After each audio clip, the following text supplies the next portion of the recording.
Stress basically ये चीज़ है कि आप रात को 2-3 बजे जब आप जवानी में हैं और आपको चाहिए कि आप किसी के ख्यालों में गुम हो, लेकिन आपने लैपटॉप चलाया हुआ है और स्क्रीन पर एक ऐसा एरर ढूंढ रहे हैं जिसका ना आपको पता है और ना आपके टीचर्स को पता है। ठीक है, आप उसको सोल्व करने की कोशिश कर रहे हैं। ये चीज़ें ये स्ट्रेस में ही आती हैं। या सिंपल ये है कि अगर आपको कोई भी चीज़ है उसकी अगर आपको पता आपने नहीं किया हुआ और आप उसके बारे में बैठे हुए आपको पता आप नहीं कर पा रहे और आप उसके बारे में सोचिए जा रहे हो, वो स्ट्रेस है आपके लिए। और आपको पता आपसे नहीं हो पा रहा, ये स्ट्रेस है आपके लिए और आप किसी उसे चीज़ की अचीव करना आपको चाहते टेंशन है।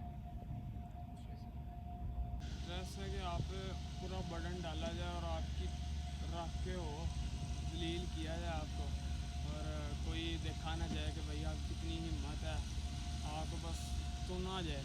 यही है स्ट्रेस मेरे साथ। बेसिकली मेरे लिहाज से जो स्ट्रेस की डेफिनेशन है वो तो ये है कि वो चीज़ जिसकी वजह से आप प्रॉपर फंक्शनिंग ना कर सको, नॉर्मल फंक्शनिंग ना कर सको, उसे आप कह सकते हो कि स्ट्रेस है। आप कर लें 11 कर लें, आउट ऑफ 10 11 कर लें। 11 ही कर लें आप, क्योंकि स्ट्रेस बहुत ज़्यादा आता है। मेरे हिसाब से 8 आउट ऑफ 10 देता हूँ। हैं। अगर 10 में से है तो कह लो 9% तो उसका ही होता है, क्योंकि अगर आपका यानी ये एक क्योंकि सबसे मेन पार्ट है लाइफ में चल रहा है, तो अगर आप उसको ही नहीं आप सही तरह चला पा रहे हो तो आदमी में सारा खराब हो जाएगा। यानी कि आप 90% कहते हैं कि जो एकेडमिक है वो हमें स्ट्रेस देता है। 70%। अच्छा, मतलब 90 करने पे 90% आपको ये एकेडमिक्स की तरफ से स्ट्रेस है, इसकी वजह से तो और 10% दूसरी मतलब बाकी सारी चीज़ों से। बाकी सारी चीज़ें दुनिया में जितने मसाइल हैं वो सारे एक तरफ और 10% एकेडमिक्स एक तरफ। एक तरफ। मेरे लिहाज से जो दूसरी चीज़ों का इफ़ेक्ट है वो भी ज़्यादा एकेडमिक पे पड़ता है। तो एकेडमिक स्ट्रेस आप कह सकते हो कि 90 से 95% एकेडमिक स्ट्रेस है, क्योंकि इसी की वजह से बाकी स्ट्रेस है।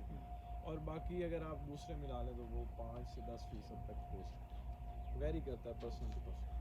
100 में से मेरे ख्याल से 90% 90% एकेडमिक्स की तरफ से। हाँ।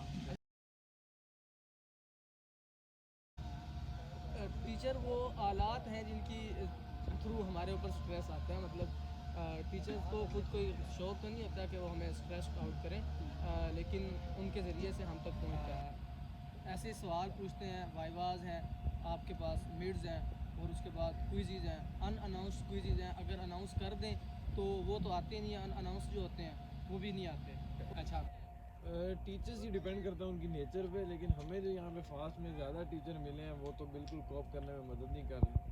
ठीक है, कोई कुछ कर रहा है और कोई कुछ कर रहा वो है, दे रहे हैं। समझ ही नहीं आ रही। ये इस तरह ही है कि टीचरों की आपस में अंडरस्टैंडिंग नहीं है और मतलब सारे इकट्ठे काम दे देते हैं, कोई मतलब आपस में बात नहीं करते कि आज मेरी बारी है अगली बारी, तो इस तरह करके हो अगर आपस में तो ज़्यादा सही हो। लेकिन वो इकट्ठे ही एकदम से इतनी असाइनमेंट्स और वाइवाज और क्विज़ इस तरह करके तो पता भी नहीं चलता कि क्या कोई तैयारी भी नहीं की। बेसिकली ना हमें ऐसा होता है, हमारे साथ ये होता है कि एकेडमिकली इस टाइम हमारा प्रेशर है, मतलब कि लास्ट वीक चल रहे हैं, प्रोजेक्ट्स आए हुए हैं। मतलब अगर प्रोजेक्ट्स आए हुए हैं आप थोड़ा सा हमें उधर से जो है ना थोड़ी सी रिलैक्सेशन दे दें, हमें असाइनमेंट्स ना दें, हमें क्विज़ ना दें। फिर इन्होंने वो भी काम किया हुआ है कि हमें असाइनमेंट्स भी दे रहे हैं, क्विज़ भी दे रहे हैं, प्रोजेक्ट्स भी हैं, प्रोजेक्ट्स ख़त्म होने तो वाइवाज आ जाने, वाइवाज के बाद फाइनल जाए। उधर से अब्बा जी कह रहे हैं कि 3.5 GP होना चाहिए। यहाँ पे ये नहीं पता कि बच्चा वार्निंग से बचने के लिए पता नहीं क्या क्या कर रहा है। तो हमें मतलब वो देख रहे हैं बुलंदी हैं, हम अल्लाह ताला से रुजू कर सकते हैं। हम रात को उठ के दुआएं मांगे कि या अल्लाह हमें पास करवा दे, स्ट्रेस जो है वो कम से कम लगे। तो यही स्ट्रेस से बचने के तरीके यही है कि स्ट्रेस मुझे तो नहीं समझ आई, अगर मुझे आ जाती तो मैं स्ट्रेस में ना होता। इतनी सी बात है। तरीके हैं, एक तो तरीका ये है कि हम जो है ना अपने आप को जो चीज़ें हमें अच्छी लगती हैं हम उसमें परफॉर्म करें। ठीक है, उसके लिए तो मुख्तलिफ काम है, या तो ये करना ये कर लिया, अच्छा बैठा रहा, उसके अलावा स्केच कुछ बना लिया, इस तरह के काम, या गेमें शेमें फोर्टनाइट वगैरह। अच्छा, अगर आप ये ना करें और अगर असाइनमेंट्स और क्विज़ वगैरह करें, मुझे लगता है कि वो स्ट्रेस ना आए आपको। हाँ शायद यही बात। जान नहीं